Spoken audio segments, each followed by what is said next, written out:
Hai semua, selamat datang ke channel Skalovi. Apa-apa pun, jangan lupa untuk subscribe dan tekan butang loceng supaya korang boleh stay up to date dengan konten-konten terbaru yang akan kami upload. P. Ramlee merupakan seorang legenda industri hiburan tempatan pada suatu masa dahulu. Namanya menjadi sanjungan dan idola orang ramai.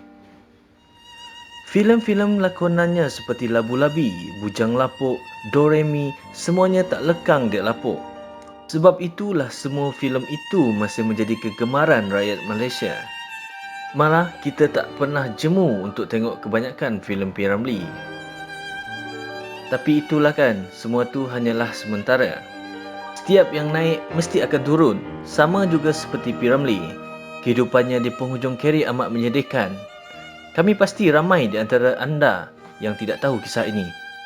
Pada penghujung kariernya, P. Ramlee telah dijemput ke Dewan Bahasa dan Pustaka DBP untuk konsert 3 P. Ramlee yang menggabungkan beliau, A. Ramlee dan L. Ramlee.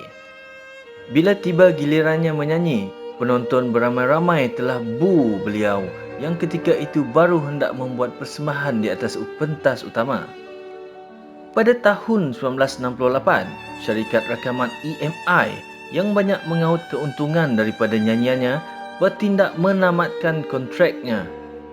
Muka P. Ramlee merah padam apabila Mr. Devon memberitahu beliau yang lagunya orang sudah tidak boleh terima dan suaranya sudah tidak digemari lagi.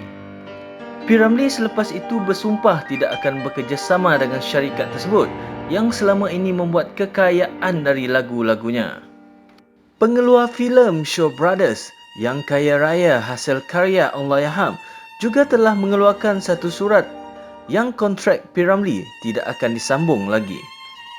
Tahun 1972 sehingga 1973 adalah tahun yang paling sedih buat P. Ramlee kerana dia langsung tiada sumber pendapatan. Tiada show, tiada tawaran mengarah, berlakon filem dan sebagainya, sehinggakan beliau dan isteri Saloma terpaksa mengambil upah dengan menyanyi di kenduri kahwin dan menjadi hakim pertandingan nyanyian. Apabila P. Ramlee hendak membuat filem berwarna ketika itu, semua bank menolak permohonannya untuk meminjamkan wang. Malah RTM juga tidak menawarkan sebarang peluang untuk dia buat show ataupun menyanyi. Apabila arwah pergi ke sana untuk menemani isterinya Saloma membuat satu program TV, P. Ramlee hanya duduk di kantin sahaja. Dalam kunjungan terakhirnya ke Singapura untuk Pesta Filem Asia Pasifik, P. Ramlee yang ketika itu dicalonkan untuk filem Laksmana Doremi telah masuk ke Dewan. Tiada siapa pun delegasi dari Malaysia yang pelawar beliau untuk duduk sekali dengan mereka. Akhirnya dia sendiri cari kerusi dan duduk dengan delegasi Singapura di belakang Aziz Sattar.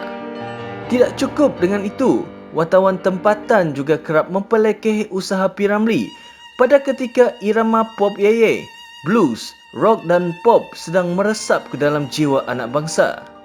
Karyawan pula ramai yang dengki dan merasakan mereka lebih baik. Bila P. Ramlee menubuhkan Perfima bersama H.M. Shah dan turut disertai Jaafar Abdullah, Jin Samsudin dan Saleh Ghani, maka BOD memutuskan bahawa P. Ramlee tidak cukup bagus sebagai pengarah filem kerana tiada kelayakan akademik. Makanya Jin Samsudin dilantik menjadi pengarah filem kerana dia baru balik dengan sijil pengarahan filem dari London. Maka P. Ramlee dan H.M. Shah keluar dari Perfima pada Februari 1973. Segala usaha P. Ramlee disabotaj.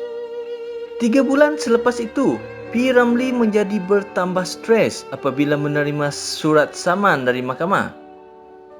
Beliau yang menjadi penjamin kepada seorang kawan untuk satu pinjaman, namun kawannya melarikan diri. P. Ramlee berhadapan tindakan mahkamah yang boleh menjatuhkan hukuman bankrupsi, sedangkan P. Ramlee tidak mempunyai wang untuk menebus diri.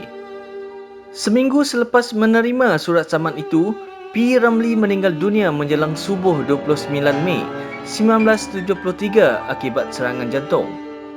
Sebelumnya beliau mengadu sakit dada dan dalam kesakitan sempat berpesan kepada Sazali untuk menjaga mamanya dengan baik walau apa pun yang terjadi. Sama-samalah kita sedekahkan surah Al-Fatihah dan mendoakan semoga Allah menempatkan Allahyarham di kalangan para syuhada